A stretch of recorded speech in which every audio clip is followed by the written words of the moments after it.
Tere päevast, tere tulemast kõigile, kui kedagi nii vara juba peaksin kohal olema. Ehk siis kohe, kui otseülekanne käivitus. Me alustame nüüd Eestimaa Looduse Fondi ja Ülemiste Keskuse ühise seminariga. Mina olen Erik Moora Eesti Ekspressist ja seda seminari saavad praegu siis vaadata otseülekandes kõik metsahuvilised ja metsasõbrad ja vaenlased vabalt Delfist ning samal ajal on seda võimalik siis jälgida ka Facebookis Eestimaa Looduse Fondi kontol. Et kes siin praegu hetkel juba on, küllap siis on ühe neist võimalustest ilmselt üles leidnud ja teistele julgelt võib seda soovitada.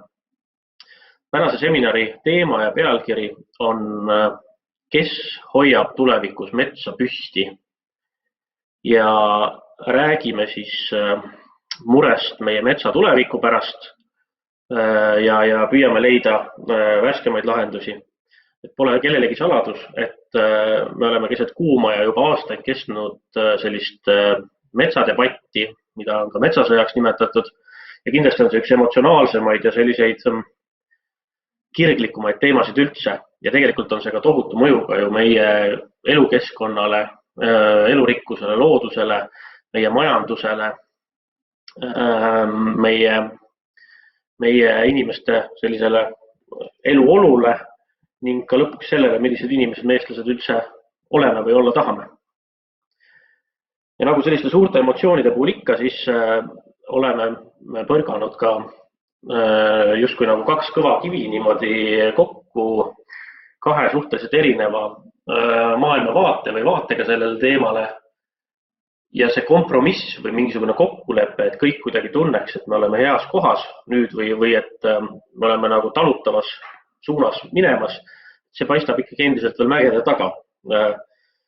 Ja üks osa sellest kompromissitusest tegelikult on ka see, et üks pool, kes on kindlasti tugevam, jõukam, veenab meid, et tegelikult ei ole alternatiivi intensiivsetele majandamisvõtetele, et ei ole alternatiivi suurtele ja pidevalt töötavatele harvesteridele, ei ole majanduslikult usutavat alternatiivi ka suurtele lageraietele või lageraietele üldse. Ja tänasel seminaril siin on peamiselt siis meil koos inimesed, kellel on siis see suur väljakutse veenda meid kõiki ja ka paljusid teisi, kogu avalikkust selles, et tegelikult saab ka teisiti ja et on olemas mingisuguseid alternatiive ja mõned neist võivad olla väga head või mõnikord ka oluliselt paremadki. Seetõttu me kõige rohkem vast räägime täna siis püsimetsandusest ja sellega seotud siis aspektidest, aga puudutame muidugi teravaid metsadebati vaidlusi teisigi. Aga kõigepealt ma annaksin alguseks sõna siis selle seminari sarja ellukutsujatele ja esimesena Siim Kuresoo Eestimaa Looduse Fondist. Mina olen Siim Eestimaa Looduse Fondist. Mul on väga hea meel tervitada teid tänasele metsaseminarile Eestimaa Looduse Fondi poolt, kes siis juba 30 aastat on pühendanud Eesti looduse kaitsele, sealhulgas ka metsadele ja metsaelustikule. Ja meile tundub, et praegu on aeg väga soodne pidada maha üks sisukas metsaseminar.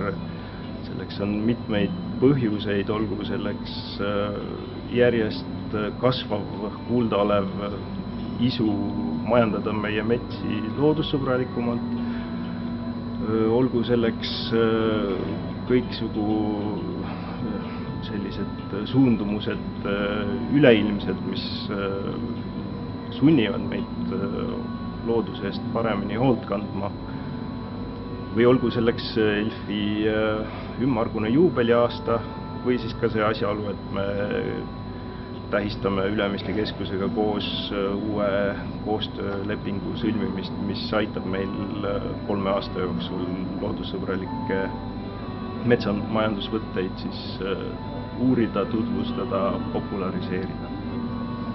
Soovin kõigile head jälgimist ja kaasamõtlemist. Tere! Oleme täna siin Ülemiste keskuses suhteliselt kurval ajal, kus keskus on tühi ja ega tänasel päeval midagi rõõmustada ei ole. Samas on täna üks hästi rõõmus ja tore päev, kui Ülemiste keskus sõlmib järjekordse koostöölepingu Eesti Looduse Fondiga, toetades fondi siis 100 000 euroga järgmised 3 aastat. Tänasel päeval on sihuke moesõna, millel on ka tugev sisu, jätkusuutlikkus ja kestlikkus. Üks osa sellest kindlasti on looduse hoidmine, maakera hoidmine ja kliima hoidmine.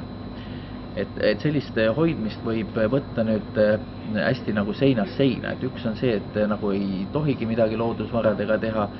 Teine on jällegist, et võtame kõik nagu looduse maha.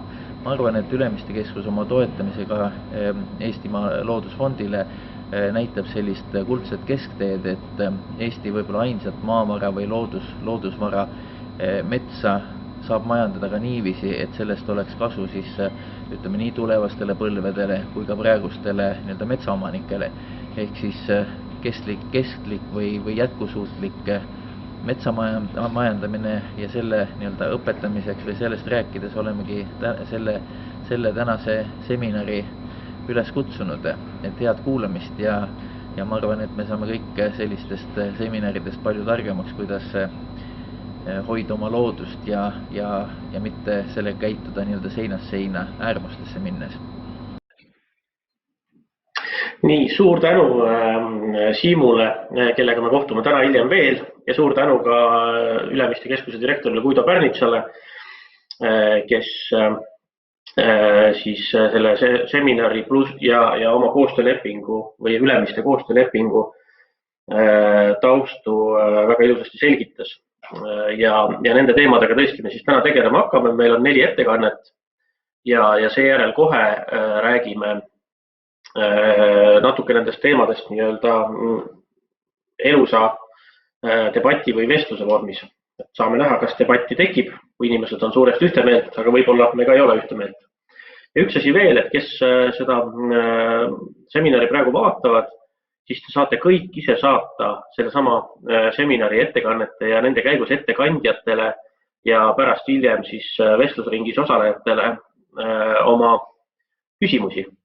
Selleks peate te minema aadressile slido.com Slido kaudu või ka sli.do panete aadressisse sisse ja siis ta kohe küsib teie käest seda ürituse või sellise sündmuse nime ja selleks sinna kirjutage ELF-fond. Ja siis te saate sellesse sisse, saate ettekannete ajal oma küsimusi kirja panna, kui teil neid tekib ja me katsume pärast siis ka neid küsida. Julgustan seda siis tegema. Ja nüüd tahakski minna juba sisu juurde, sisuliste ettekannete juurde ja kõige esimesena räägib meil välisesineja, kes on siis Kelsey Pearlman, kes on rahvusvahelisest organisatsioonist nimega FERN ja FERN on selline paljurahvuseline või paljudest riikidest pärit spetsialistidest koosnev keskkonnaorganisatsioon, mis hoiab Euroopa Liidu metsandus- ning keskkonnapoliitikatel ja kliimapoliitikatel väga hoolega silma peal ja ka Kelsey keskendubki Euroopa Liidu metsa- ja kliimapoliitikale ning tema ettekanne räägib sellest, et milline on Euroopa Liidu ühe kõige tähtsama pikaajalise sihi ehk Euroopa roheleppe mõju siis metsandustele, metsaomanikele, majandajatele, meist väga paljudele. Et palun. Hi everyone, my name is Kelsey Pearlman and I work for the organization FERN. We work on EU policies that affect forests. I work in the climate team and we're focusing on many of the European Green Deal policies that touch on European forests specifically.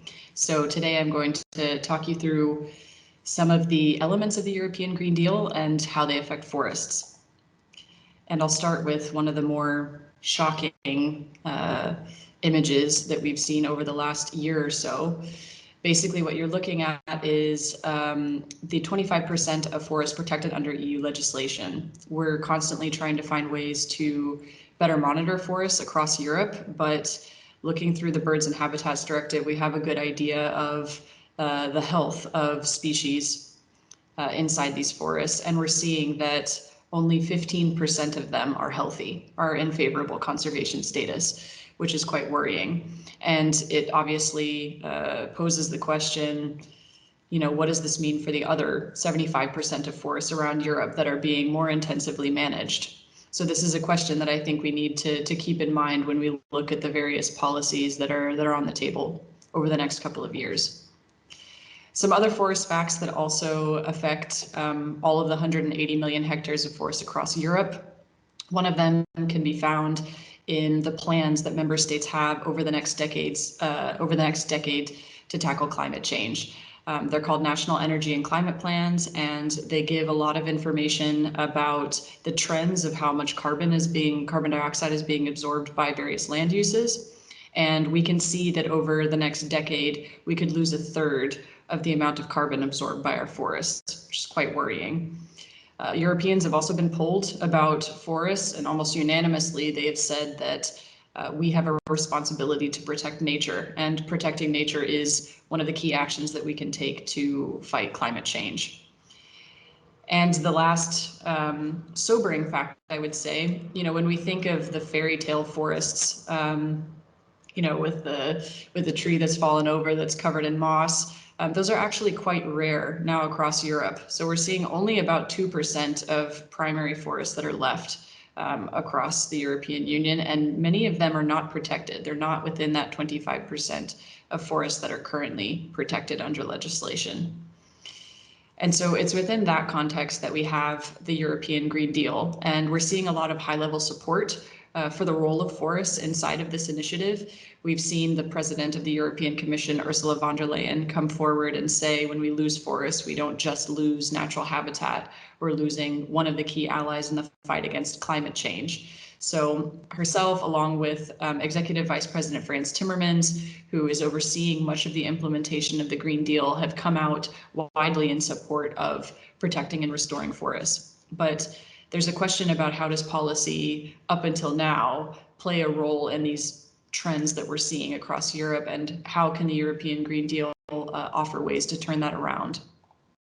So summarizing quickly, there are a various array of policies that are affecting forests across Europe. The first is all of the climate policy, those that set targets to absorb forest and land, absorb carbon dioxide in lands, those that put renewables targets that encourage the consumption of wood for energy production. These are mandatory targets that have a pretty heavy effect across all member states. The second is the biodiversity strategy. We've had a strategy up to 2020. It was non-binding, and many of the targets, such as restoring 15% of land, has not been achieved. And we have a new strategy coming forward that offers some better opportunities in the future, which we'll look at quickly.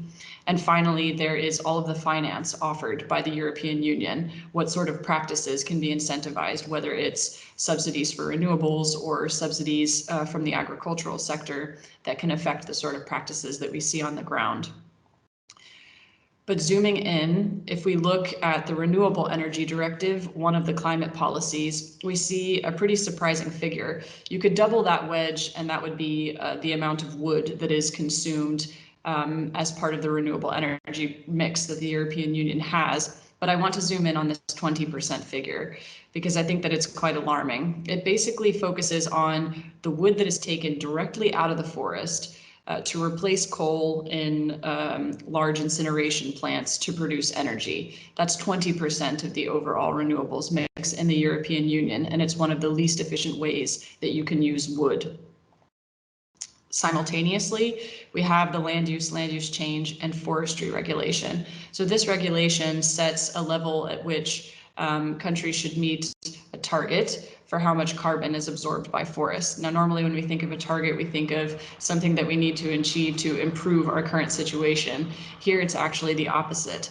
So the target out for the next 5 years will allow for over a 30% decrease in the sink. Now, this is the summary of all of the various member states across Europe.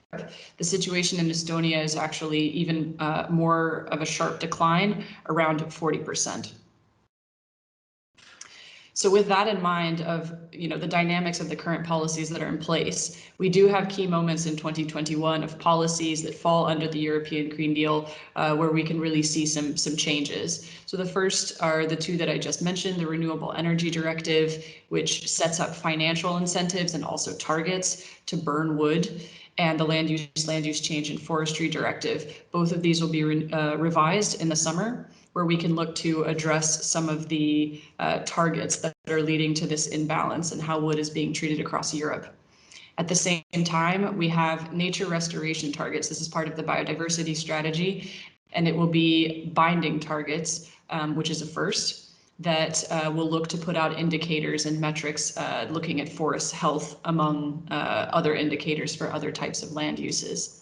And finally, we have the forest strategy. It's not binding, but there is an initiative that many of you may have heard of about planting 3 billion trees over the course of the decade. So this is a document that needs to be looked at with a lot of scrutiny to make sure that incorporating some of the biodiversity elements is a focal point of this strategy. So these are 4 various initiatives that should be paid attention to closely. And so overall, we see that there are a lot of opportunities that are hidden under the European Green Deal. One of those opportunities is to put forward ambition that corrects the current trends that we're seeing, that moves away from burning forests and using them for their least efficient use towards encouraging better management practices, longer lived uses of wood, and storing more carbon in forests that are standing. Secondly, we have an opportunity to protect the invaluable, that small percent of old growth forest that remains. There is the wish to protect these forests over time, and that is something that could be achieved underneath the European Green Deal. And finally, we can truly talk about a just transition for forests. We can look at things from targets to finance, and we can revise many of these policies to stop the incentives for burning wood for fuel, while at the same time increasing aid for foresters, park rangers, others to be able to adopt ecological practices that we would like to see across Europe. So I look forward to any questions that come at the end of this session, as well as the presentations of the other speakers. Thank you. Well, thank you, Kelsey, for your presentation. Nice to see you also in live mode. I'm asking the first question myself. As we know, then change in such big policies or in the society in general is extremely hard to come by. How much faith do you have in this, that this whole Green Deal thing is not just a bunch of words, that it's high ambitions which are not going to end up very well seen in climate for carbon reduction issues, etc. Well, first off, Eric, thank you a lot for the invitation to come and speak today. To your point about the feasibility of delivering on a lot of these policies, I don't think it's ever going to be easy. That being said, knowing that there is a mandate to have a binding restoration law where we will look to improve on the health of forests is really something that's encouraging. The last time around when we had the biodiversity strategy up to 2020, those targets were not binding. And so that is obviously something that we need to take into account while understanding at the same time that we do have the same climate policy that we had in 2015 that has been driving pretty harmful incentives for how forests should be treated across Europe. So there's definitely a fight to be won, and also a larger discussion to be had with climate scientists and foresters about what is the best way to manage our forests into the future. So not an easy discussion, but definitely quite hopeful for what is presented at the European Union level. Thank you. The question from our viewer, how exactly Green Deal helps to preserve this 2% of the old growth forests? Are there some measures that we know already? So we have some references underneath the EU biodiversity strategy, which specifically says there should be efforts made to identify through mapping and protecting old growth forests. That doesn't mean that it is set in stone yet. It needs to be defined. There needs to be a discussion about how this can be done concretely. The way that we hope to see it put into practice is as part of the restoration targets, where an element of restoring is also protecting some of the most invaluable forests that we have left. So this is why I said there is a mandate for working on this underneath the European Green Deal, but there still needs to be some elaboration about how that will be put into policy. How do we replace, if we seriously want to replace burning the wood as a source of heat, and what is actually the thing that we can use? What kind of technology do you think that will be stable enough and believable without being fossil or nuclear? Or is any of those okay? Mm-hmm. So I think we've actually undertaken some modeling in-house to be able to look at what some of the other options are, whether that be heat pumps, whether that be renewable hydrogen, but that's only looking at the energy side of the equation, which I think has frequently been the case when we talk about climate and decarbonization. This is not taking into account the additional amount of sequestration that can be had inside of forests that can help achieve long-term climate strategies. And this is why we promote really having a holistic view of the land use sector when we talk about climate, so that it's not just the discussion about what are the other renewables that we have on the table. We can answer that question, but at the same time, we should be thinking about the long-term health of the forest and how they can further contribute to climate targets. What can everyone do to push these climate targets and the important objectives of the Green Deal? What can everyone do? Well, I think keeping climate as a subject on top of politicians' radars is always something that's important. But I think more specifically on the question of forests, I think having these types of debates where we really talk with foresters and we talk with those that are setting in place the policies to tackle climate change and improve forestry over time, really getting to the core of the issue and seeing how we can provide solutions that are truly sustainable, that balance ecological, societal, and of course environmental, which we have left out for the last many decades, I would say, is probably key to offering some very useful solutions to politicians and some that we can also implement ourselves. Thank you very much for your optimism, mostly, and for your interesting this presentation. And have a nice day. And thank you very much. May you win this battle. We hope so. Ja meie kõik läheme nüüd edasi teise ettekande juurde. Täname veel kord Kelsit.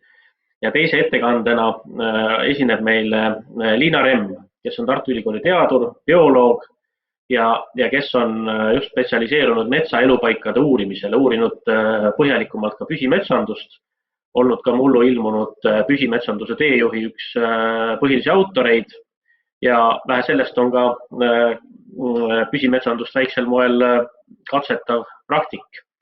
Ärge unustage siis saata oma küsimusi Slido abil. Ma igaks juhuks, kuna mõned võivad olla liitunud hiljem, palun võimalusel panna ekraanile seesama aadress, et slido.com, lähete ükskõik millise seadmega ja seal küsib teie käest ürituse nime, siis see on ELF-fond. Ja siis te satute siia ja saate oma küsimusi esitada. Kõiki me kahjuks ära küsida ei jõua, aga võib-olla siis korraldajad vahendavad vastuseid teile ka hiljem. Nii, aga nüüd Liina Remm, palun. Tere, minu nimi on Liina Remm Tartu Ülikoolist. Uurin metsade raie, märgalade kuivendamise mõju elustikule ja kuidas neid asju leevendada. Ja täna annan teile väikse sissevaate, kuidas Eesti metsade elustikul läheb. Olete ehk kuulnud selliseid lausungeid, et Eesti metsade pindala kasvab ja isegi rangete kaitsealade pindala kasvab. Aga need on hästi üldised väited, umbes nagu elamute arv on kasvanud, aga kas neil ka uksed ja aknad on ees, see pole selge. Nii et vaatame natukene lähemalt seda asja. Ma räägin natuke kaitsealadest, mõne näite elustikust ja paar nippi lahenduste varakambrist. Ranged kaitsealad on siis sellised, kus majandada üldse ei tohi ja need peaksid hüvitama intensiivset majandamist väljaspool kaitsealasid, aga nad ei ole selleks veel valmis. Umbes nagu haiglad ei ole valmis vastu võtma tohutut arvu koroonapatsiente, sest ökoloogiliselt toimiva metsa kujunemiseks läheb rohkem kui 100 aastat, kui tekivad suured õõnsused, jämedad lammapuud ja nii edasi. Ja sellist rohkem kui 100 aastast metsa on Eesti kaitsealade metsadest vähem kui pool, mis on siin siis rohelisega kujutatud. Eestis on ka leebemaid kaitsealasid, piiranguvööndid. Aga kas selliseid piiranguvööndeid, kus tohib lage raiuda, üldse saab lugeda kaitsealadeks? Kui vaadata rahvusvahelisi klassifikatsioone, nagu neid, mis on pakkunud Forest Europe, Looduskaitse Liit või bioloogilise mitmekesisuse konventsioon, siis tegelikult selliseid kaitsealasid ei loetaks nende järgi kaitsealadeks, kus lageraiumine on lubatud. Mõeldav oleks ainult looduse taastamise eesmärgil tehtavad raied, aga mitte puidutööstusliku majanduskasu eesmärgiks seatud raied. Kraavitamisest. Eesti on risti-resti kraave täis ja tänapäeval neid ka puhastatakse, uuendatakse, mis tähendab sügavaid kanaleid ja laiu sihte metsades, millele lisanduvad veel uued teed. Ja olete ehk kuulnud ka soode taastamisest, aga kui nüüd panna kõrvuti, näiteks võtta see oranžid tulbad riigimetsades, rekonstrueeritud kuivendusobjektid ja kollased taastatud sood, siis te näete, et taastatud soode pindala on siiski kübe selle kuivendusobjektide rekonstrueerimise kõrval. Ja sama sellega kujundamisega saavad pihta eriti just toitaine rikkad ja märjad metsad, mis on hästi mitmekesise ja omapärase elustikuga. Need rohusoometsade pindala sellel vahemikul 2007–2018 on 2 korda Eestis vähenenud. Aga mitte ainult märjad metsad ei saa pihta, vaid ka kraavide endi elustik, sest sellised taimestunud kraavid on tihti viimseks pagulaks märgala elustikule majandusmaastikus. Et pärast kraavide puhastamist väheneb seal veeselgrootute arvukus ja muutuvad kooslused. Veeselgrootud on omakorda toiduks lindudele. Ja te teate kindlasti, et putukate arvukuse vähenemine üldiselt on terves maailmas mureks. Aga siis lindudest ka paar sõna, et nende kohta on päris hästi andmeid ja võimalik moodustada selliseid pikki aegridasid. Ja metsalindude kohta te näete, et nende arvukuse indeksid on kõik langeva trendiga, kusjuures need on just sellised, mis kajastavad paikseid linde, ehk siis need ei räägi muutustest talvitusaladel, näiteks Aafrikas. Ja lindude kaardistamise käigus on leitud, et raiesmikel on kuskil keskmiselt 3 paari hektarile, majandusmetsas 7 paari, aga põlismetsas 11 paari või isegi tegelikult 14–15, sest et kolmandiku võrra võib juurde panna, kuna just nendes tihedasti asustatud lindudega asustatud aladel see hinnang kipub olema alahinnang. Samas kui hõredalt asustatud aladel on see täpne. Siis samblikest, kes on ka hästi puudega seotud ja Eestis on 587 liiki metsasamblikke ja neist ainult pooled on heas seisundis, aga 1/3 on selgelt ohustatud. Ja samblike nagu teistegi liigirühmade puhul, see, kui palju on kaitseala sõltlaseid, sõltub siis sellest, kui intensiivselt väljaspool kaitsealasid majandatakse.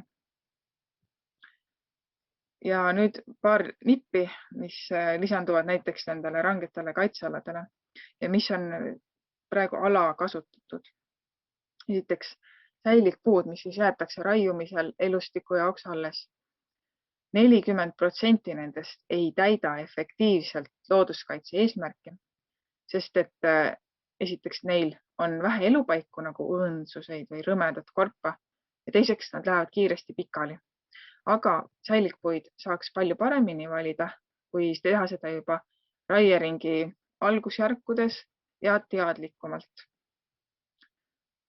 Siis püsimetsandus, mida Eestis samuti vähe harrastatakse. Püsimets tähendab, et seal raiutakse ainult valikraetega, kasvatatakse kasukohale loomulikke puid ja intensiivselt ei kuivendata. Ja selline mets aitaks oma mitmerindelisusega linde ja putukaid. Samuti näiteks lendoravat, sest ta tagaks just sellist maastikulist ühendatust ning samblike puhul toetab püsimets neid seda kaudu. Säilikpuud püsivad seal pidevalt metsavarjus ja mets ise on mitmeliigiline puistu. Nii et ongi hinnatud, et ohustatud samblikest 2/3 toetakse püsimetsandus. Aitäh! Nii, suur tänu sulle, Liina, ettekande eest. Ma küsin siis paar head küsimust, mis meile on tulnud sellest Slido programmist. Ja esimene neist on see, et kui hästi üldse Eestis on arenenud metsa kui ökosüsteemi või sellise nagu elupaigasüsteemi teaduslik uurimine ja arusaam, et kui hästi me teame näiteks metsamajandamise mõjust elustikule erinevates liigilistes, erinevates kategooriates, eluslooduse kategooriates, et kas see pilt on meil hea või on seal ikka väga suuri vajakajäämisi? Ma arvan, et sellega on niimoodi, et võrreldes mõnegi teise riigiga on meie loodus hästi uuritud, aga samas on väga palju ka teadmata. Ütleme näiteks, kui varem on uuritud seeni põhiliselt viljakehade järgi ja nüüd võetakse kasutusele molekulaarsedid, siis saadakse tohutu palju uusi andmeid, uusi teadmisi. Aga selline üldpilt, et mille najal võtta vastu majandamisotsuseid või teha selliseid valikuid, see on ikkagi üldjoontes olemas.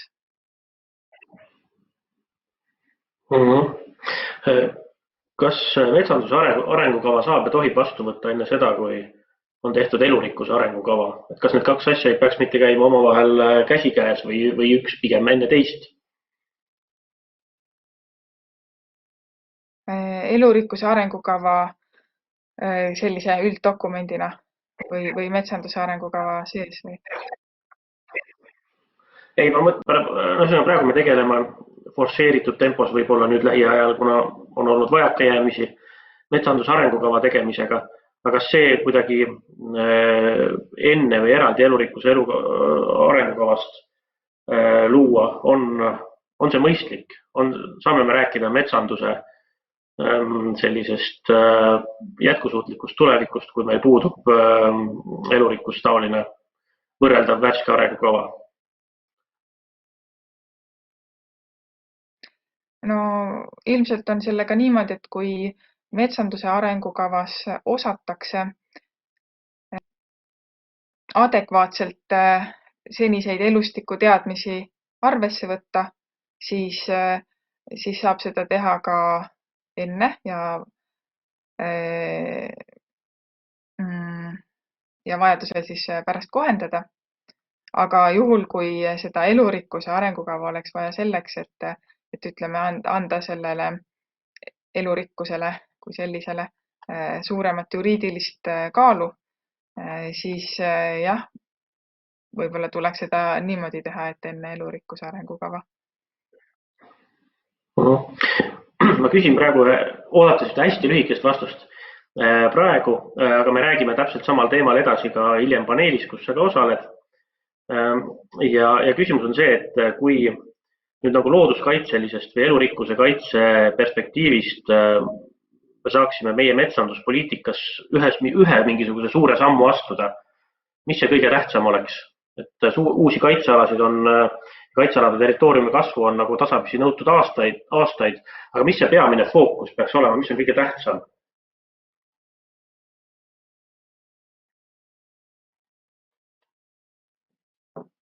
No kõige tähtsamat on raske sõnastada niimoodi. Aga võib-olla just selline tervikpilt ja ruumiline planeerimine, mis siis hõlmaks kõiki neid väiksemaid osasid, nagu erinevad võtted nagu püsimetsandus ja lageraied olenevalt alast, et kus mida kasutada. Selge, aitäh sulle praegu. Suur tänu ettekande eest ja me läheme nüüd edasi järgmise ettekande juurde, mille peab Markus Walsh, kes on Soomest ja kes keskendub siis juba rohkem püsimetsamandusele ja sellepärast, et ta on väga sobiv inimene sellest rääkima. Ta juhib Soome metsandusettevõtet Innofor ja on innukas püsimetsanduse praktik, majandades 30 000 hektaril metsa püsimetsana nii Soomes kui Skandinaavias ja natukene ka Eestis. Et kuulame, mis on Markusel öelda. Good morning, good afternoon, everyone, whatever the time of the day may be. I'm Markus Walsh. Thank you for inviting me. I'm the chairman and founder of Innofor Limited, Innovative Forestry, a company that does continuous cover forestry in Finland and elsewhere. I'm going to talk to you a little bit today about why you should take up continuous cover forestry in your forest management, what characteristics continuous cover forestry has in practice, and then leave you with a few final thoughts about the issue generally. I have also circulated a PDF with some more background information about many of the details in this presentation, and if you've had a chance to read that or read it later on, it'll give you more insight into the issues I'm covering here, because I can only go into the issues very surface deep in such a short presentation. So what does continuous cover forestry look like? What does it mean? It means avoiding clear cuts. You do high thinnings, that means taking out the bigger trees, the valuable ones for sawwood, at 10 to 30 year intervals, including removing small, thinner trees, poor quality ones, and thinning out trees that are growing too close together, that not all of them will become saw log size in time.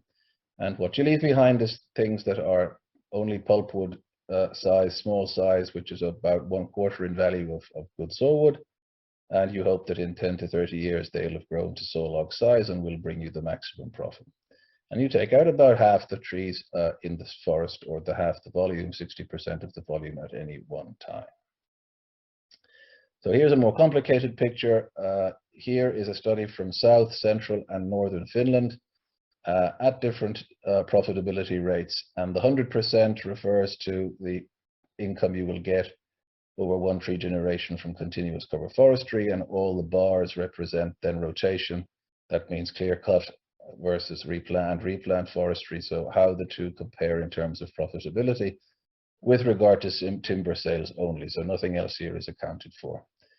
And there are 3 different forest types. So there's very rich soils, there is medium soils, typical with blueberry, Vaccinium myrtillus, and then there is very dry soils dominated by pine trees and Vaccinium vitius idea, or sand in the soil. So 3 forest types, 3 regions, and typically 3-4% discount rate being the normal for forestry in this region. So you have a look at how the profitability goes, and you can see that the rotation forestry, the black bars, only reach continuous cover forestry level when we are in the richest soils in southernmost corner of Finland. As soon as you go further north and to drier soil types, the profitability of rotation forestry compared to continuous cover falls drastically. And of course, then you're interested to think, well, okay, that's for Finland. So what is it like in the Baltic states? So here are the 3 latitudes that were covered by that study in the previous slide. And then here are, for comparison, 3 more latitudes going further south. Estonia, Latvia, Lithuania are covered by those. And here I've converted the data from the previous slide into a slightly different format, but it's essentially the same data. And we see that here on the richest soils, we reach relative profitability of 1 already at the 60th parallel. So you can forecast that on the very richest soils, that as you go further into the Baltic states, the rotation forestry will probably be a bit more profitable than continuous cover forestry will. But as soon as you're talking about drier soils, even ones with blueberry, Vaccinium myrtillus, not to mention really dry soils, then if you extrapolate the latitude further south, you will not reach 1 relative profitability even by the 56th parallel. So the forecast is that for drier soils, on mineral soils and all bog soils, then the profitability will be better for continuous cover forestry also in the Baltic countries. Of course, local studies using local ingrowth models would be better than extrapolating Finnish data. So why is it more profitable? Well, the reason is basically that you're producing more sawwood and less pulpwood, and the price of sawwood is 3 to 4 times that of pulpwood. So that is the one reason, and the other reason is the low cost of continuous cover forestry. There is no replanting, you're looking to use natural regeneration, so you save cost that way. And those 2 things together are the main reasons why it is more profitable. It's also pointed out that we're talking all the time here only about saw timber, stumpage prices, what you get for selling trees, selling timber. If you include into your calculations almost anything else that is of value, continuous cover forestry becomes much more attractive. So typical examples are, for example, game bird management, nature tourism, attractiveness for investments such as dacha, summer cottages. The carbon retention is better. That could be very important in future. There will be less windfalls. Biodiversity is richer. Generally, timber quality is better. So any of these factors, or all of them added into the equation, means that the continuous cover forestry becomes, you could say, pretty much more profitable than the rotation forestry everywhere in the world. Well, typically, if you look at a couple of post-continuous cover forestry loggings, you see that for spruce and birch forest on the left of the screen, you can rely on the regeneration of spruce undergrowth because spruce is tolerant of shade. Whereas if you have a pine-dominated stand, you have to thin it out more because pines are light-loving trees and require more light to regenerate naturally. If you have no undergrowth, then in pine forests, the difference is not that great because as long as you have enough light, the pines will start to regenerate. But for deciduous trees in spruce forest, if you want to regenerate the deciduous trees, which is quite important from time to time, you will have to make small clearings of about 0.25 hectares, as on the right-hand side, and then you certainly get a lot of deciduous trees seeding naturally. One of the problems there, however, is that in certain parts, moose and deer browse and destroy these deciduous trees in large amounts, so getting them to regenerate naturally and retain their quality can locally be quite difficult. Also, grasses can be a problem in some areas, and you mustn't thin too much even spruces, because the result can be then that you will get grasses and problems with natural regeneration.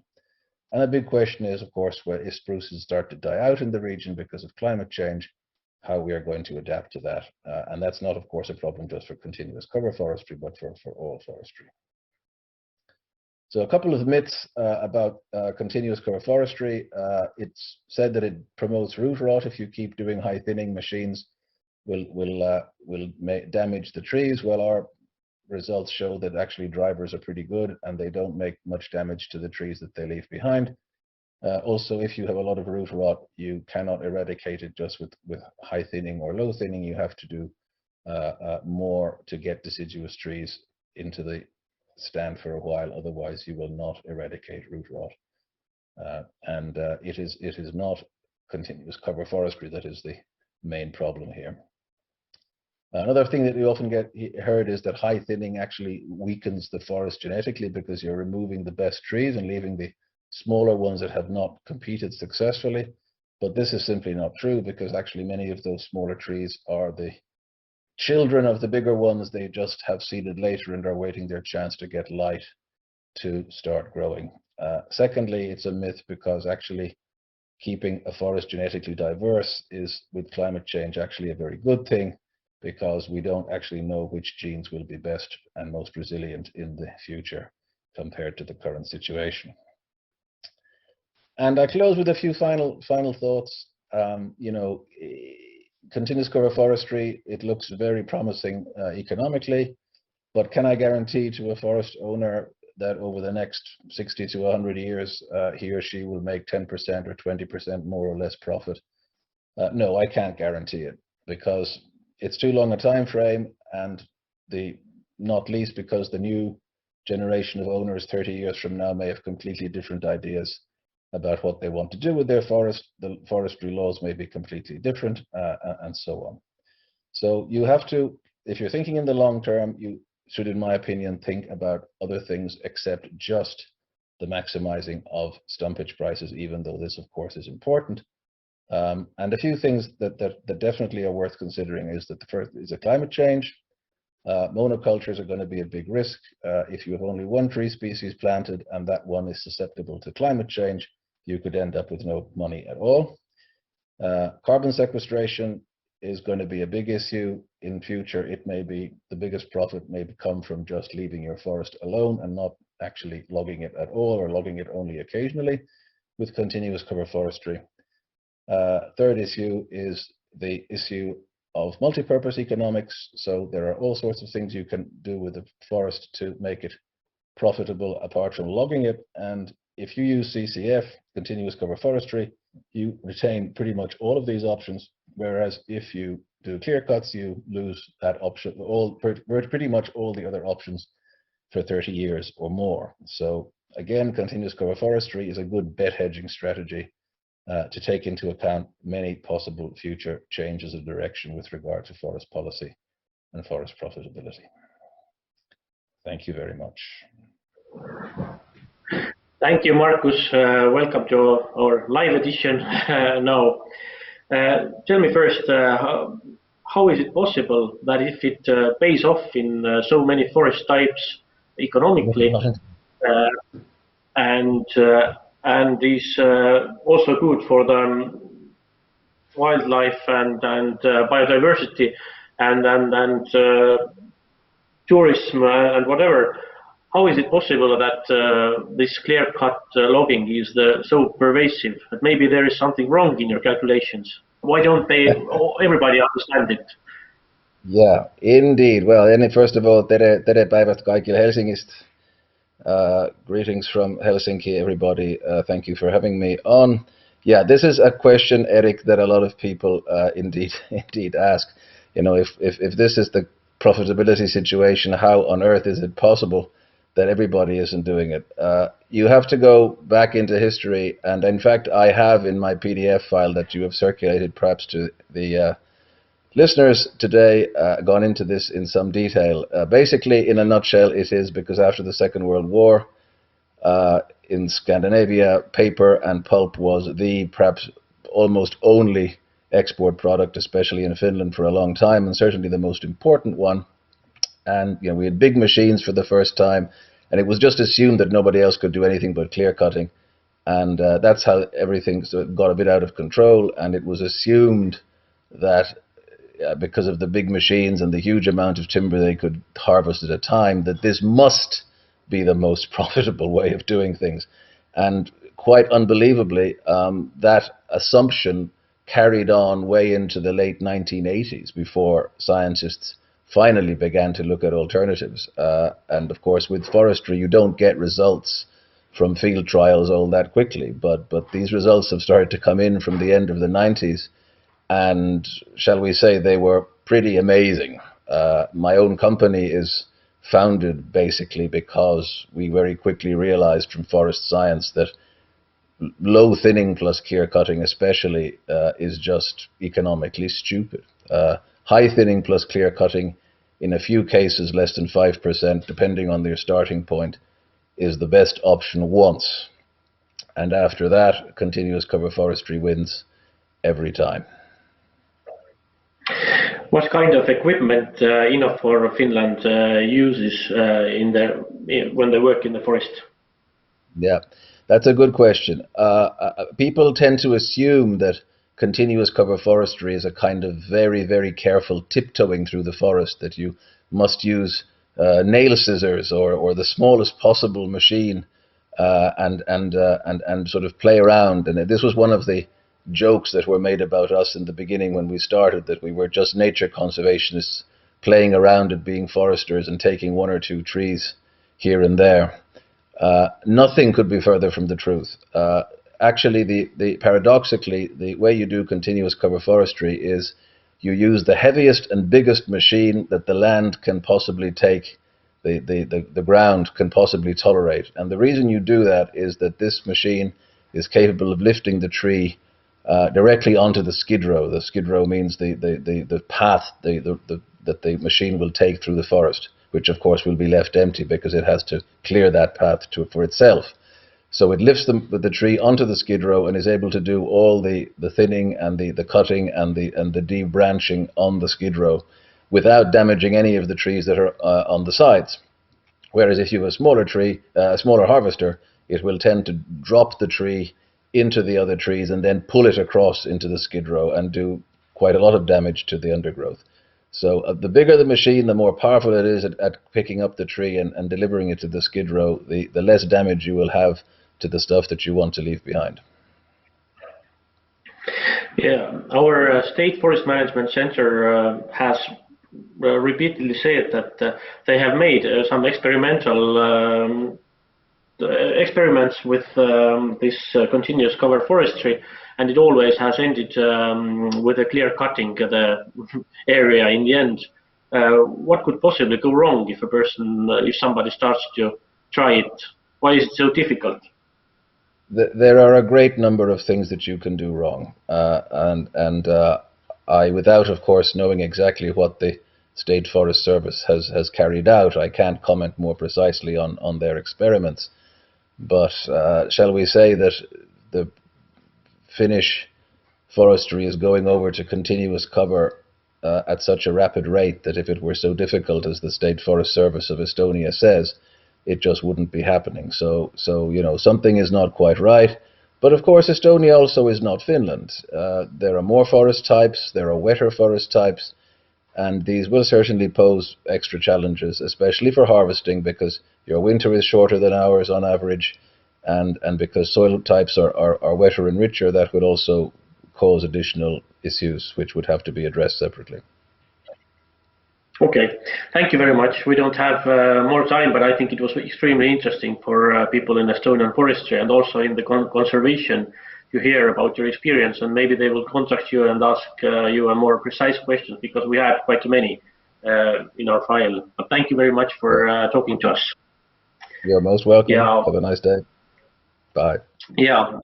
ja läheme edasi siis Jüri Kaljundi juurde, kes on niisuguse, ma ei teagi, kuidas seda öelda, ühenduse või sotsiaalse ettevõtmise nagu Kooslooduse üks asutajatest, ettevõtja ja kes püüab siis ellu kutsuda metsas innovaatilisi lähenemisi siinsamas Eestis. Et Jüri Kaljundi, räägi palun oma katsetest ja eksperimentidest. Tere kõigile ka minu poolt. Minu nimi on Jüri Kaljundi ja mina tulen sihtasutusest Koosloodus. Koosloodus on praktilise loodushoiu ja loodusele heade asjade ärategemise organisatsioon, kus iga Eesti inimene, iga Eesti ettevõte saab kaasa lüüa oma annetuste ja oma konkreetsete tegevustega selleks, et meie metsadel paremini läheks. Kuidas see nagu juhtus ja kuidas me pihta hakkasime, mida me oleme aasta jooksul ära teinud, sellest ma täna räägingi. 3 aastat tagasi neljakesi sõpradega kes me oleme kõik eelkõige ettevõtjad, samas väga tihedalt kõik olnud loodusega seotud, tundus, et oleks midagi praktilist meie looduse jaoks ära teha. Palju oli metsadebatti, palju oli sellist negatiivsust, virisemisest, juttu oli sellest, et mida ei tohiks teha. Meie mõtlesime, mis on positiivset, kuidas sellise hea, rõõmsa sõnumiga aidata Eesti inimestel loodust tundma õppida ja midagi praktiliselt ära teha. Seetõttu me asutasimegi kooslooduse mõttega, et igaüks võiks kaasa lüüa kas metsade äraostmises, metsade hoidmises, puude istutamises või pesakastide paigaldamises. Pesapagastide paigaldamine oli selline meie katseprojekt, kuidas inimesed kaasa tulevad. Me pakkusime võimalust 25 € eest iga ühel paigaldada metsa oma pesakast. Inimene annetab, meie paigaldame need ülesse ja tegelikult see ülespanek on väikene osa, et pesakaste tuleb ka 5 või 10 aastat iga-aastaselt hooldada, puhastada. Me teeme koostööd ka ornitoloogidega. Iga aasta me neid tihaseid kärbsenäppe rõngastame seal ja selle kaudu õpime siis ka seda, kuidas metsa ökosüsteem elab. Teine tegevus, millega me alustasime juba peaaegu 3 aastat tagasi, oli puude istutamine. Metsa ei saa istutada, küll saab istutada puid. Ja meie mõtlesime, et talgud on selline väga ürge eestlaslik tegevus, millega inimesed kindlasti kaasa tahavad tulla. Osad inimesed ainult annetavad 25 €, meie paneme 10 puud mulda, hooldame neid. Osad inimesed tulevad ka vabatahtlikena talgutele, sest kuna meie oleme vabatahtlik organisatsioon ja teeme kõik oma vabast ajast, siis samamoodi kõik need istutused toimuvad meil ka inimestega nende vabast ajast. On tehtud sünnipäevaüritusi, on tehtud firmaüritusi, aga inimestele väga meeldib ja meie usk on see, et inimesed tuleb metsa tuua, inimesed tuleb loodusesse tuua, ainult selle kaudu nad õpivad, mida loodusel meile pakkuda on ja mis seal ahvat on. Teine asi, mida me oleme teinud, me oleme hankinud oma maid, metsamaid, põllumaid, kuhu siis puid kas istutada või nende elurikkust suurendada. Siin pildil on siis meie esimene selline Ilmatsalu looduslaboratoorium, nagu me seda kutsume. Meil on plaanis siia luua looduse õpperada. See on küll väike ala, 3 hektarit ja võib-olla peale vaadates võiks öelda, et oi, see on selline tavaline Eesti võsa. Meie soov on näidata, et ka selline noorendik, kui teda kaasa aidata, hooldada, midagi juurde istutada, võib olla väga elurikas ja väga vahva paik paljudele taime, looma, putukaliikidele. Suvel on see ala väga loopsakas, mis siin aga hetkel toimub. Me teeme jällegi koostööd teadlastega. Siin on siis Eesti loodusuuride tegijaid Toomas Kukk, kes vabatahtlikuna tuli ka ja oma seltskonnaga määras ära kõik liigid, mis ta sealt suvel leidis. Et isegi sellel väiksel alal oli 122 soontaimeliiki, samamoodi me oleme leidnud seal palju linnuliike, putukaliike ja meie soov on nagu jälgida aja jooksul, kuidas see elurikkus seal muutub, kui me seda ala hoiame ja natukene hooldame. Samamoodi teine meie ala on Tallinna lähedal, 7 hektarine, see on nüüd selline sööti jäänud põllumaa, eelkõige aruhein, orasein, väga palju nõgest. Siin on meie eelmise aasta septembri istutustalgud, kuhu me ka istutame siis erinevaid laialeiseid puuliike. Jällegi inimesed tulevad rõõmuga kaasa ja just see, et tema ise on istutanud selle, siin on vist käes saared, selle saarepundi 100 või 200 taime, ta käib seda hiljem vaatamas. Me oleme sidunud sadu ja sadu inimesi, kui mitte rohkemgi, nende aladega, kus me neid tegevusi teeme. Ja just need on need inimesed, kes seda metsa tulevikus võib-olla ka ise tahavad hoida või endale mingi ala leida. Ja paljud meie tegevused on eksperimentaalsed, sest neid Eestis mitte keegi täna ei tee tegelikult. Laialised puuliike istutada istutada, siin on näha, kuidas ala on jagatud 30 × 40 meetrit ruudustikku, kus on siis pandud segamini näiteks Pärna ja Vahert või Pärna ja Saart, Saart ja Tamme. Ja aja jooksul me siis vaatame, et kuidas need alad edenevad ja seda saab jällegi kasutada ka selliste praktilise metsateaduse uurimiseks inimestele, kes tahavad hiljem võib-olla ka oma metsades elurikkust suurendada.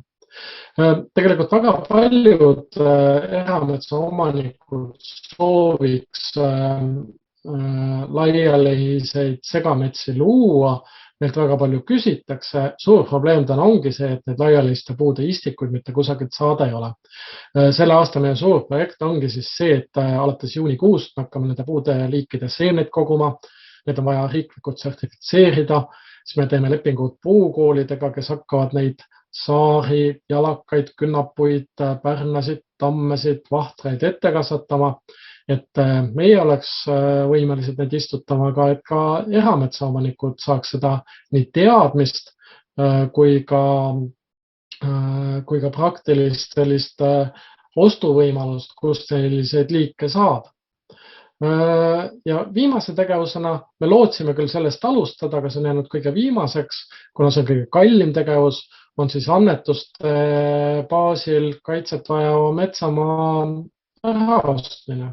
Siin on me just see nädal ostetud üks tammiku kinnistu Saaremaal, kus on 100 sellist vana tamme, haaba.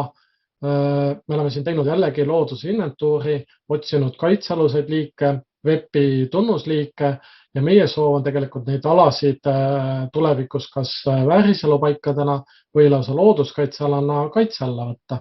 Ja me usume, et tegelikult selles metsakaitses on väga tähtis osa sellele, et eraisikud ja firmad, kes saavad, võiks ise ära osta selliseid metsakillukesi ja neid lihtsalt alati ei pea isegi püsimetsana majandama, vaid alles jätta ja lasta loodusel ja nendel haruldastel liikidel seal lokata.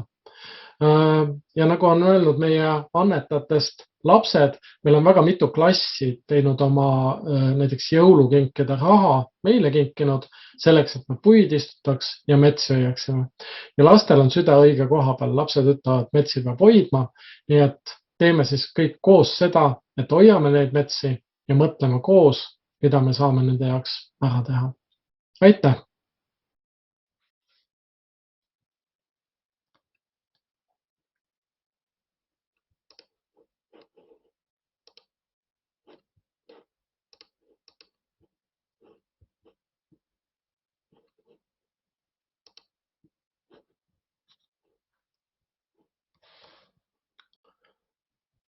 Me ei kuule kahjuks Eeriksen. Ma väga vabandan, ma ise tegin nüüd oma tüüpilise amatööri vea ehk unustasin mikrofoni välja. Suur tänu sulle, Jüri, ja kooslooduse tegemisi tutvustamast. Ma ütlesin, et me võtame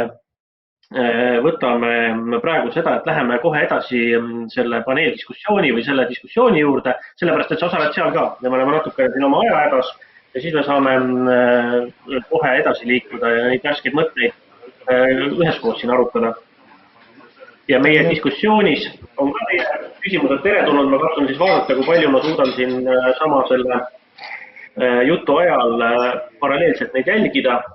Meil on rõõm siis tervitada lisaks teile juba tuttavatele Siim Kuresoole, Liina Remmile ja Jüri Kaljundile ka Riigikogu Keskkonnakomisjoni esimeest Yoko Alendrit. Tere, Yoko! Tere! Ja kuuleme sind ja me räägime nii metsaraiest Eestis, aga ka jätkusuutlikust metsamajandusest ja innovatsioonist nüüd siis natuke lähemalt. Ja esimene küsimus ongi meil siis uuele külalisele ehk Yokole, et teie koalitsioonileppes oli päris mitmeid selliseid lauseid, mis vähemalt kõlasid värskelt või mis tekitasid ka elurikkuse pärast igatsejates mure, sellist nagu värsket lootust.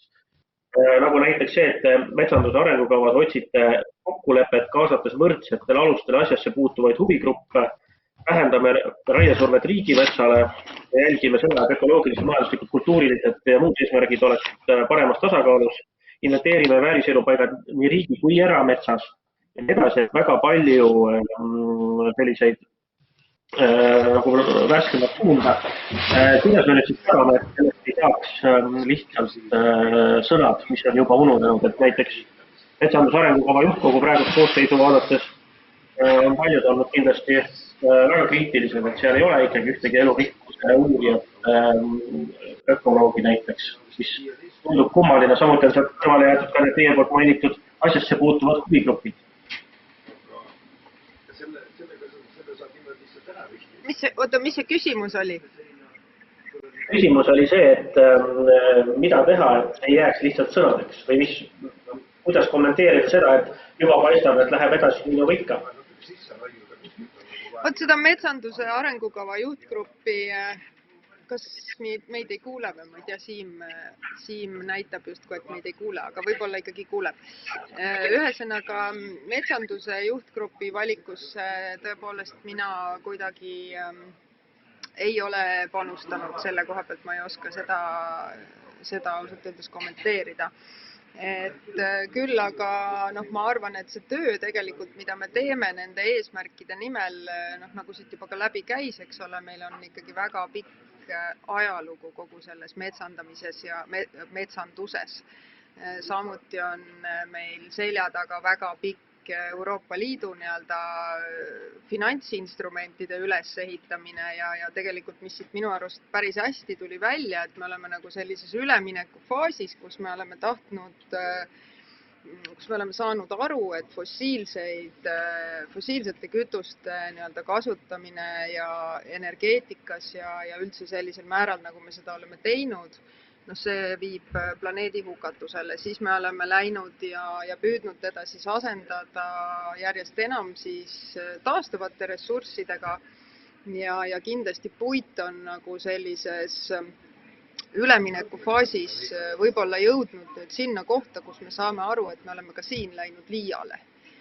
Et ma arvan, et sealt see esimene ettekanne minu arust sellele viitas päris hästi, et selles mõttes on selline hästi huvitav koht ja need on hästi pikad protsessid, neid teadmisi tuleb ajavikku juurde järjest. Ja selles mõttes ma julgen öelda, et me oleme ikkagi ühe sellise nagu uue etapi üsna alguses. Ja ilmselgelt nagu selliseid suuri või järske muutusi valdkonnas, mis on ka, ütleme, Eestis kui me vaatame meie ekspordi ja impordi kogu nagu seda, mis toob meil inimestele leiva lauale, annab tööd, siis väga kurb on mõnes mõttes tõdeda, et meie ekspordi osakaalu viimasel ajal on tõstnud eelkõige siis põlevkiviõlid ja metsatööstus. Et siin on nagu koht, kus samamoodi ega siis keskkonnapoliitika on seotud tegelikult kõigega. Et kogu inimtegevusel on mõju keskkonnale. Et ükskõik mis poliitikaid me teeme, tegelikult see kõik on omavahel, eks ole, seotud. Et need on hästi suured protsessid ja see, mida me sõnastasime koalitsioonileppes, see oli tõesti selline, ma ütleks nagu mõnes mõttes võib-olla väärtuspõhine muutus, mis tahtis just kirjeldada seda hetke, kus me siis minu hinnangul oleme. Ma arvan sõna kinni, et mis seal alga on, kui Eesti metsatööstus on meie ekspordis järjest kaalukem ja mõjukam? Ma arvan, et iseenesest selles ei olegi ju midagi halba.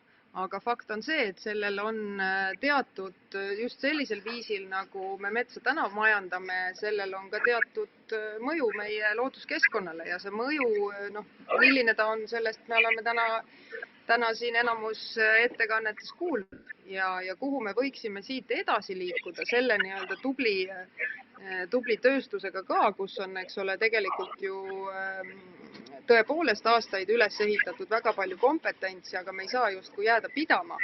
Et maailm on pidevas muutuses, tulevad uued teadmised, lisaks muutub kliima, juba seetõttu muutub vajadus, eks ole, metsanduse praktikaid ka kaasajastada.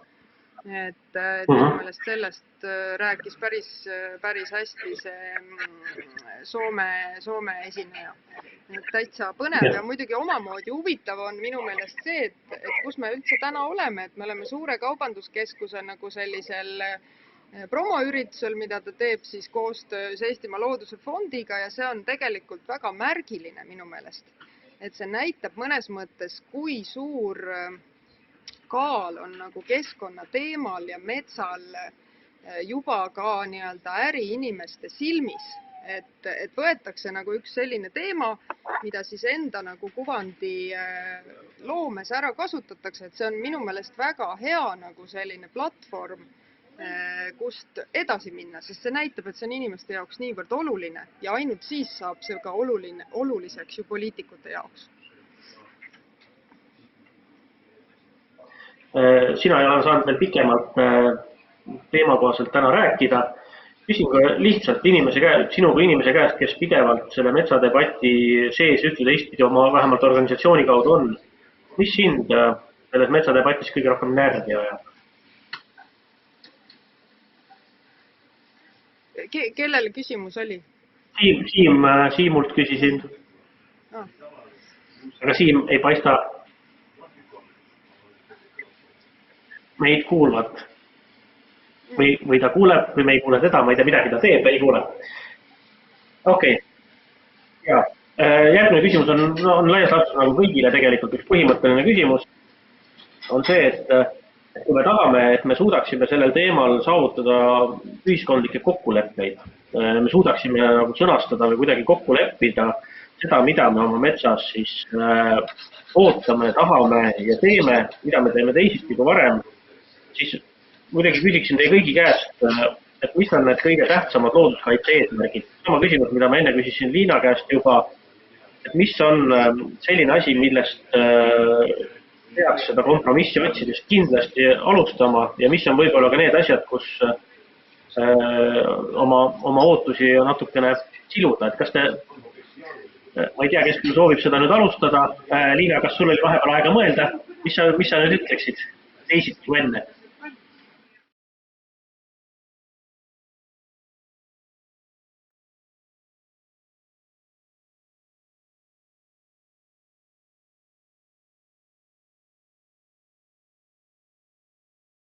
Nii, kas nüüd kuulete? Et kui ma enne nimetasin ühte vahendit, mida kasutada, selline ruumiline planeerimine, siis nüüd võib-olla lisada üks indikaator, mille järgi siis elustiku käekäiku vaadata, on just see ohustatud liikide hulk, kuna liikide ohustatust hinnatakse kindla sellise normi järgi, siis on see selline teaduslik alus ja võiks olla ka meie eesmärk, et ükski looduslik liik Eestis inimtegevuse tõttu välja ei sure. Väga hea, aitäh. Jüri, kas tahad enda vaadet avada, et mis on kõige olulisem? Ja, ma arvan, et selles debatis see tegelikult, mis Liina ütles, et meil on seal nagu mitu taset. Esimene tase on see, et me peame peatama selle praeguse liikide hävingu, liikide ja üldse ka loomade ja taimeliikide arvukuse hävingu. Kõigepealt me peame selle saavutama ja seda me saame kindlasti mõõta, sest me teeme siin Eesti lindude uuringuid ja Eesti taimeatlaseid. Teine tase on see, et kui me saame nagu peatatud selle asja, siis sellest üks tase veel kõrgemal on see, mis on nagu selline miinimum hea tase. Et täna me oleme paljude liikidega läinud sellest miinimum heast tasest ka allapoole ja me peame sealt tagasi sellisele normaalsele keskmisele tasemele jõudma. Ja see on tegelikult alles see tase, kus me saame hakata rääkima nüüd sellest kompromissist ja tasakaalust elurikkuse, looduse, majanduse, ettevõtluse, sotsiaalsete hüvede vahel. Et me ei saa nagu otsida kompromissi mingist punktist allapoole. Ja täna vahel selles debatis nagu tundub, et meil üldse saaks olla laual see, et me leiame näiteks mingisuguse kas raiemahu või võimaluse metsi majandada, mille puhul see liikide arvukus või elurikkuse näitajad halvenevad edasi. Et loodusinimesena või keskkonnainimesena minu arust see ei ole üldse ettekujutatav. Ja see on võib-olla seotud ka selle minupoolne küsimus, et kas me saame metsanduse arengukava enne vastu võtta kui koalitsioonilepingus olev elurikkuse arengukava, sest see elurikkuse arengukava saab alles nagu öelda meile selle, mis on need miinimumtasemed, millest allapoole me kindlasti minna ei tohi või milleni me peame tagasi jõudma.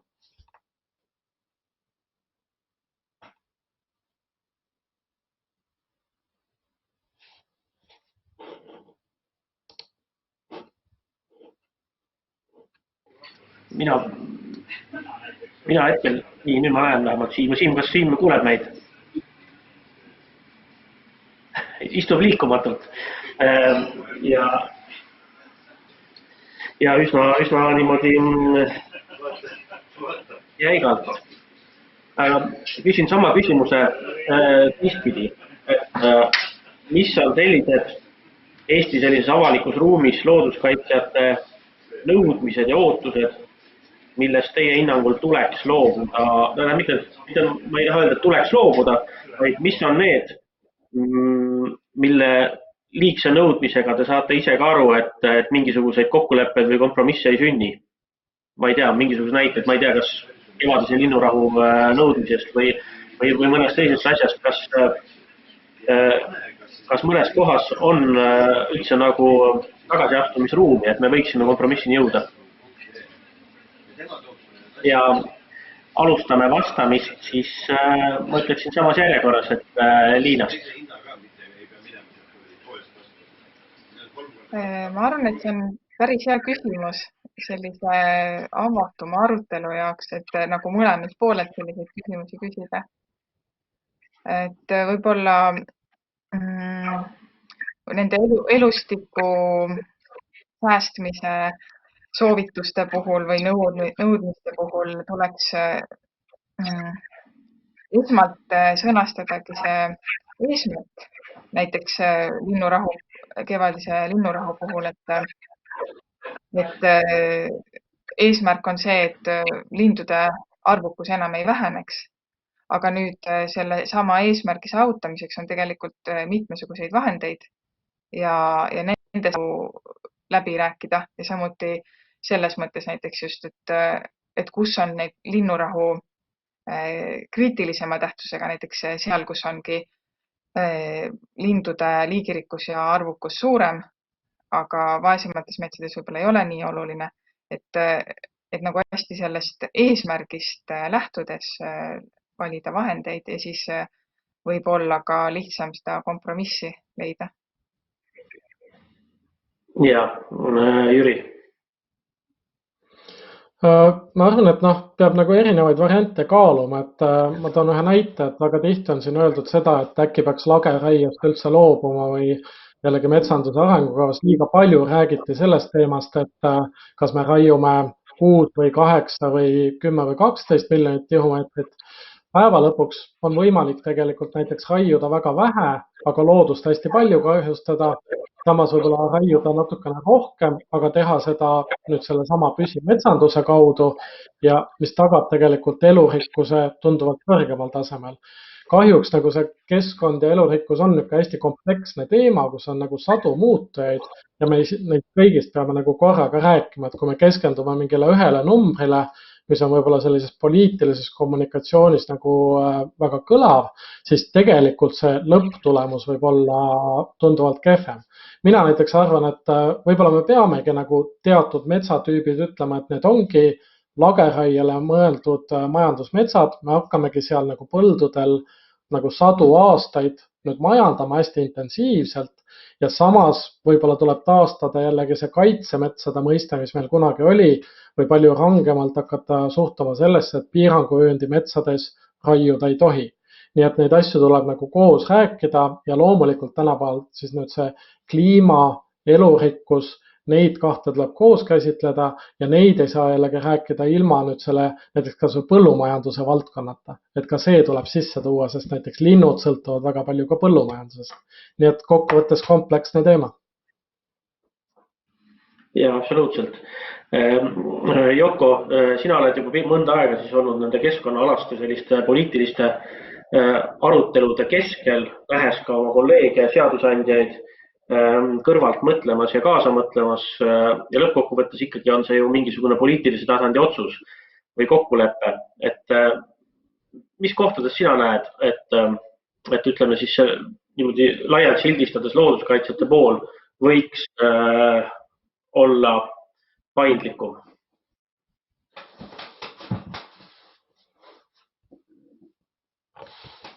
Mikrofon palun siis. Ma ei ole küll välja lülitanud omale arust, aga kas ei ole kuulda? Nüüd on kuulda. On kuulda? Väga hea. Ja, nüüd kuuleme. Teine vist lülitab neid mikrofone, ise pole lülitanud. Et ma ei arva tegelikult, et nad peavad olema selles mõttes kuidagi paindlikud. Loomulikult on hea, kui saab välja tuua, mis on nagu prioriteedid, sest et ega nagu siin Jüri jutustki tuli jube hästi välja, et kõik need asjad on omavahel, eks ole, seotud, ja selle tõttu ma arvan ka poliitikutel on teatavasti ikkagi üsna raske ka teha selliseid otsuseid, mis oleksid positiivse mõjuga siis kõikides sektorites, et see on peaaegu et võimatu, eks ole, et see ongi huvide kaalumine pidevalt.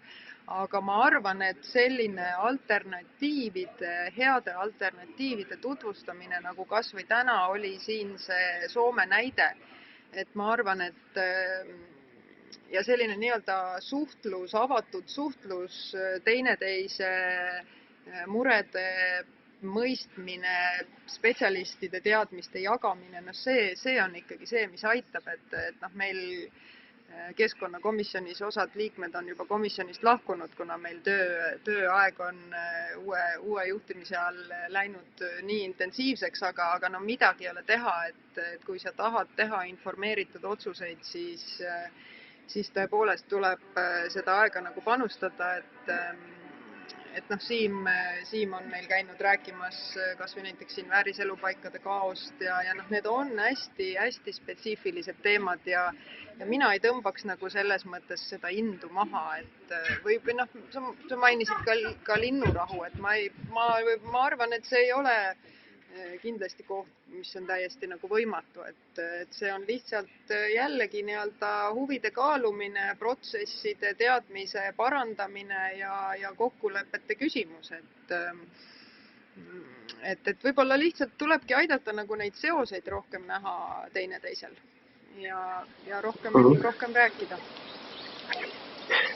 Koalitsioonileppes oli lause ka selle kohta või on lause, et võtta vääriselupaigad kaitse alla sõltumata nende omandivormist. Et tegelikult praktikas on see erametsas ju päris suur samm edasi. Praegu pigem on nagu reegel see, et erametsa omanikud kuuldes ohust, et nende metsas on vett,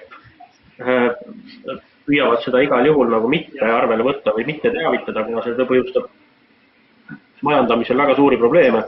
Et mis samme te selles osas olete planeerinud, mis sammud võivad tulla ja mida seal üldse teha annaks? No selle aluseks on tegelikult ikkagi see esimene samm on see inventeerimine, millest enne oli juttu, et selleks, et midagi kaitse alla võtta, peab olema teada, kus see on ja mis see siis on. Et see inventeerimise protsess on see, millega ministeerium praegu nagu eelisjärjekorras tegeleb ja tegelikult on ka ju olemas täiesti süsteem, et kui sinu metsas on vääriselupaik, siis sul on võimalik sõlmida ka leping, mille alusel teatud kulusid siis hüvitatakse. Et see on täiesti võimalik, aga siin oli ka jällegi meil on hea näide, et siin eelnevas jutus tuli ka, et noh, see surve, Eerik, sina vist mainisid, et see justkui nagu selline üldine surve, et suurem osa metsast võetaks kaitse alla, noh täpselt vastupidine näide on meil täna, eks ole, Alutagusel, kus kohalik kogukond on väga kuri seetõttu, et nende metsasid tahetakse võtta kaitse alla seal siis teatud lendorava kaitsmise jaoks, eks ole, et noh, siin tuleb ka jällegi aru saada, et inimestel on erinevad huvid.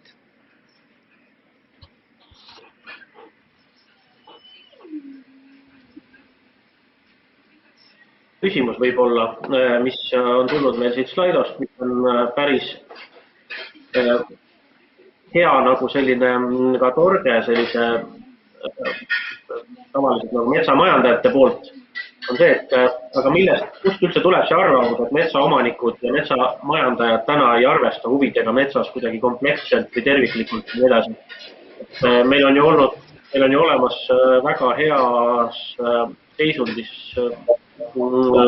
metsad, meie kas või lähikondsete riikidega ja just selline klassikaline metsamajandamismudelid on sellise ja süsteemne ja pidev majandamine on need metsad meile loonud koos selle liigirikkusega ja eluga ja nii edasi, et milles see tunne, et see kuidagi nüüd asjad halvasti on läinud. Igaüks võib vastata omal valikul. Kas sellele seesama lihtne vastus ei olegi need samad Liina näidatud graafikud, et kui meil liikide arvukus väheneb, kaitsealuste liikidega läheb halvasti ja me paljudes kohtades isegi ei tea, kus need kaitsealused liigid on, et nii kaua, kui need kõik graafikud liiguvad allapoole, ei saa öelda, et need metsad nagu hästi majandatud on elurikkuse poole pealt. Ja, Liina, kas tahad täiendada? No, erametsa omanik on, eks ole, need eraisikud ja on firmad, kelle mõtteviis juba definitsiooni järgi on erinev, et üks on firma, kellel on kasumi eesmärk, aga eraisikud, kui vaadata küsitlusi, siis tegelikult Eesti metsaomanikele on väga oluline metsade elurikkus, isegi olulisem kui puiduväärtus, aga see on just vaadateski neid inimeste arvusid, et enamikule see on oluline, aga kui vaadata metsapindala, mida suurte tükkidena majandavad just erametsafirmad, siis neil aladel on natuke teised eesmärgid ja neile tuleks ilmselt ka hoopis erinevalt läheneda, et motivaatorid on erinevad.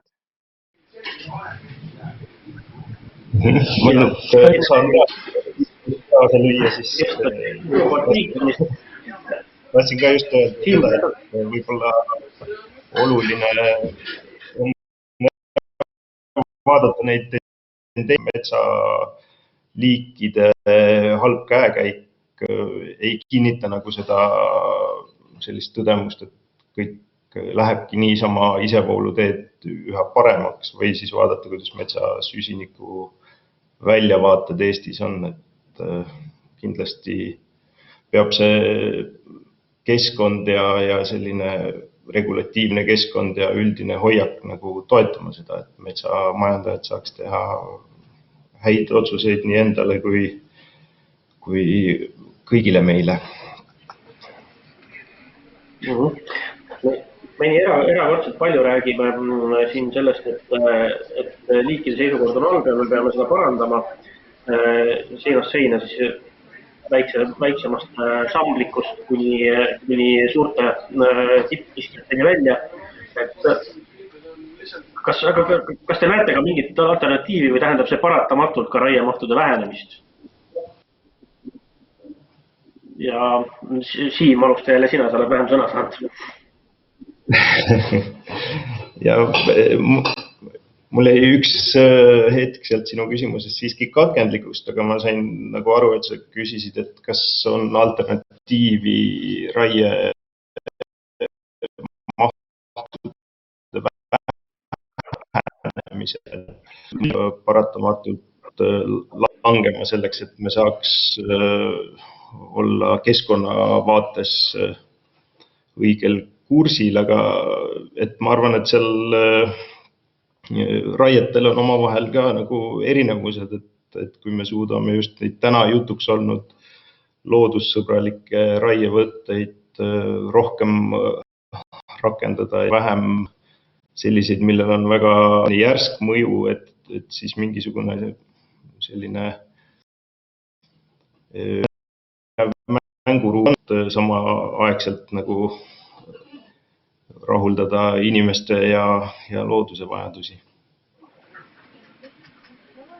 Nii, mis teised arvavad? Kas te realistlikult näete varianti mitte nõuda raiemahtade alandamist, aga siiski püüada nende eesmärkide poole, millest me oleme siin rääkinud?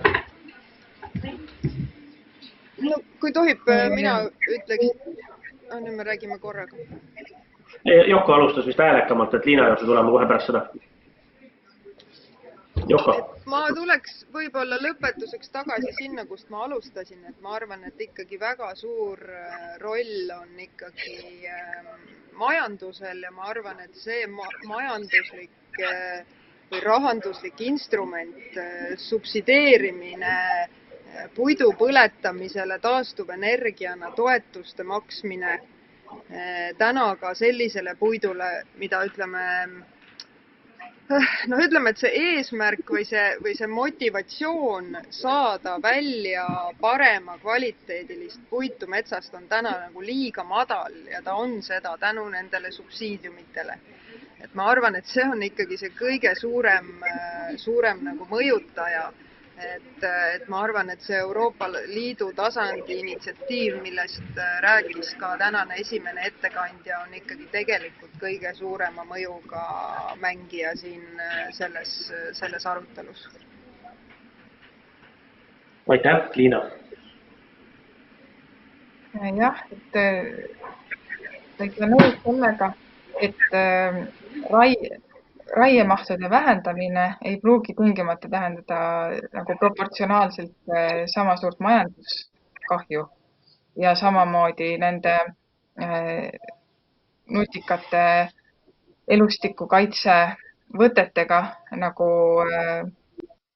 paremini valitud säilikpuud, püsimetsandus on sama lugu, et see kasu, mis sealt on võimalik saada elurikkusele või selline ökoloogiline kasu nii-öelda, ei ole sama suur kui sellest tekkiv kahju majanduse mõttes. Et siin vajab sellist tarka planeerimist selleks, et saada majanduskasu ka siis, kui vähem raiuda. Et see lihtsalt tuleb paremini läbi mõelda. Aga raiemahtude vähendamine on muidugi oluline. Ja Jüri? Jah, ma arvan, et jällegi, et ühele numbrile ei saa keskenduda, et raiemaht jällegi tõenäoliselt peab vähenema.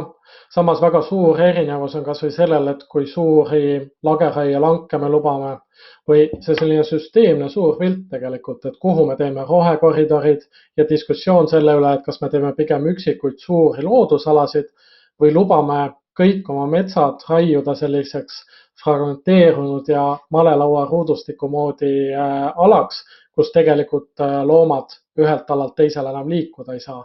Nii et seda tuleb nagu kõike koos vaadata. Absoluutselt. Ja küsimus on ka selles muidugi, et metsa vähem intensiivne majandamine või kui me näeme ikkagi seda nagu variandina, sellel võib olla ikkagi ka päris ränk mõju siis tänapäevasele või tavalisele maaelule.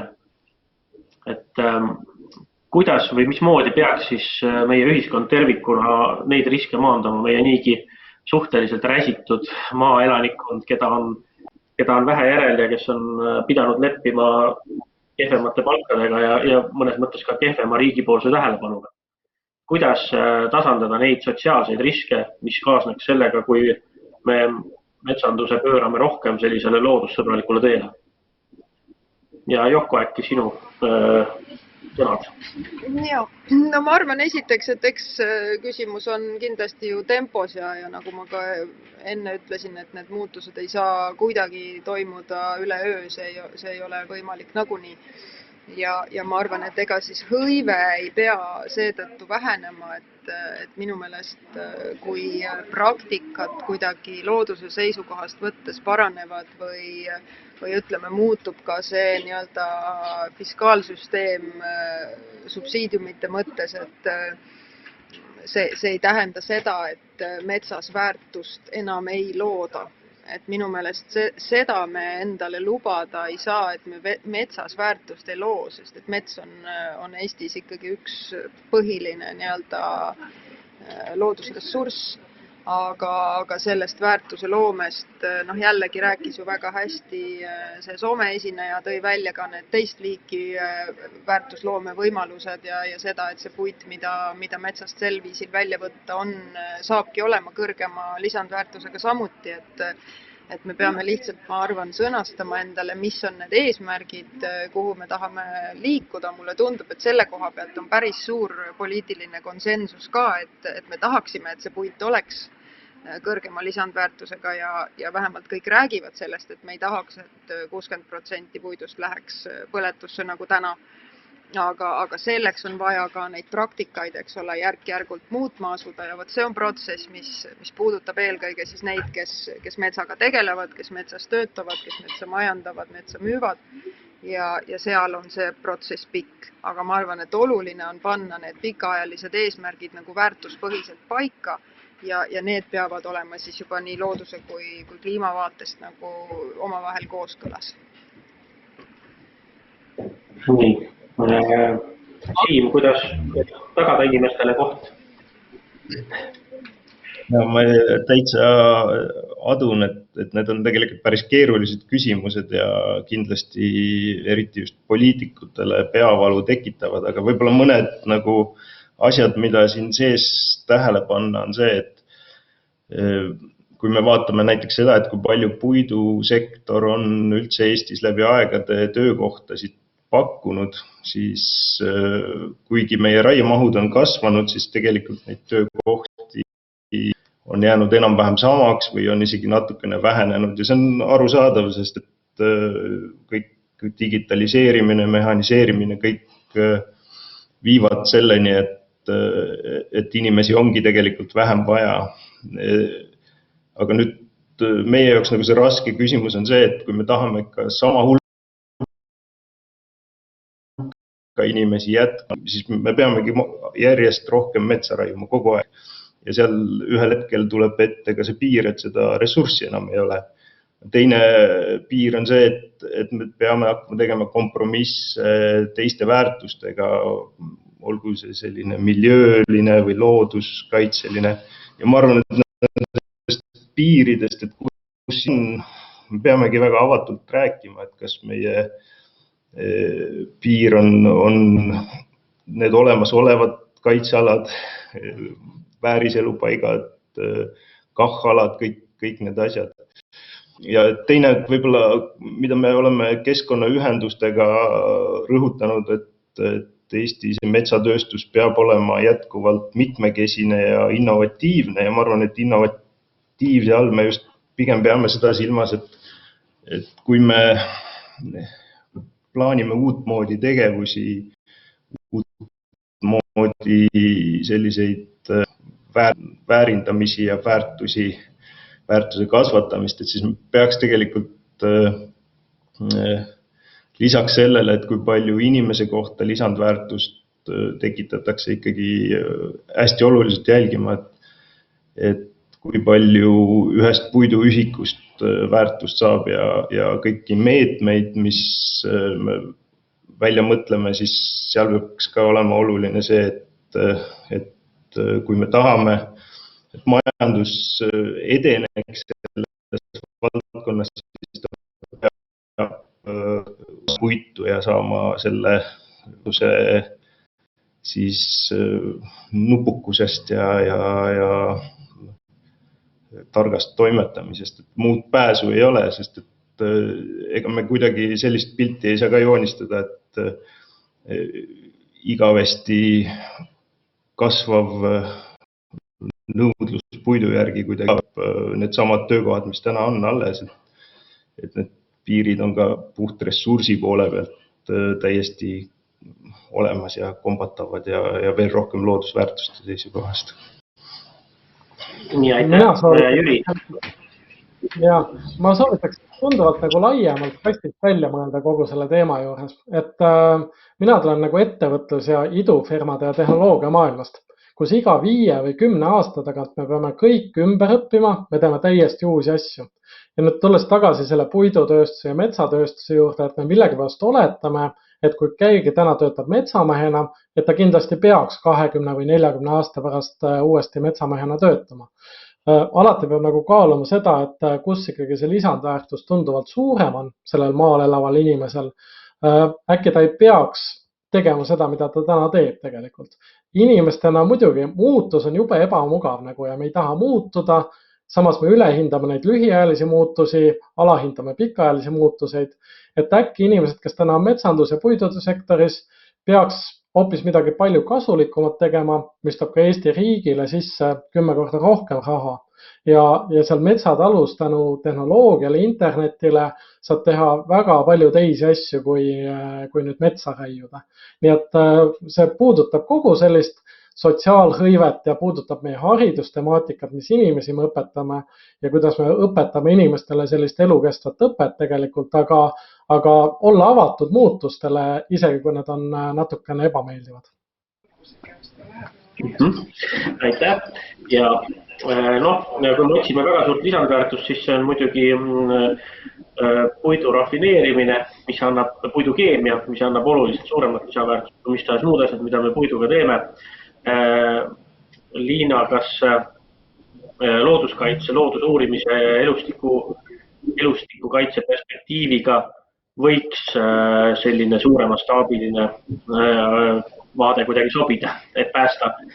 See muidugi maaelu ei päästa, sest töökohti on sellistes asjades väga vähe, lisandväärtust on palju. Et kuidas on, näed sina seda sotsiaalset maainimese elu jätkumise kaitset selles vaidluses või vestlustes liigirikkuse pärast? No, kui rääkida, et kas loodussõbralikuma metsandusega kaoksid töökohad, siis ilmselt mitte, et pigem võib-olla on sellises loodussõbralikus metsanduses just rohkem vaja inimtööjõudu ja lähtuvalt kohapealsest metsast läbimõtlemist. Aga teine küsimus on siis see, et kus palk võtta ja siin, nagu kõik teised juba rääkisid eespool, et seda tuleb nagu laiemalt mõelda ning lisaks arvestada ökosüsteemide hüvede võimalik, et tekkiva turuga ning mittepuiduliste metsahüvede väärindamisega. Nii, meie aeg on otsas ja juba peaaegu veerand tundi varsti otsas. Et ma väga tänan teid kõiki osalemast, kaasa mõtlemast. Tehniliselt oleme siin veel praegu natuke mõnda aega neid kolarusi peame kannatama. Arvan, et loodetavasti lähiajal juba inimesed jälle näost näkku räägivad metsateemadel ja võtavad seetõttu ka rohkem aega, et lõppõhjalikult neid teemasid lahti rääkida. Aga aitäh kõigile osalejatele, aitäh vaatajatele ja eriti kahju mul on küsimuste saatjatest, kuna küsimusi on saadetud palju ja häid. Äkki kuidagi korraldajatega saame korraldada, et vähemalt siis Facebooki selle sama saate videolõigu all natukene mõningaid vastuseid küsida. Siin oli veel, ma arvan, et enam-vähem kõigile esinejatele küsimusi, mis saatesse ei jõudnud. Tänan kuulamast ja kõigile, kes nii vaatasid kui osalesid, sooviks siis lihtsalt seda, et minge metsa, sest et see on parim asi, mida teha praegusel kummaliste piirangute ajal. Aitäh!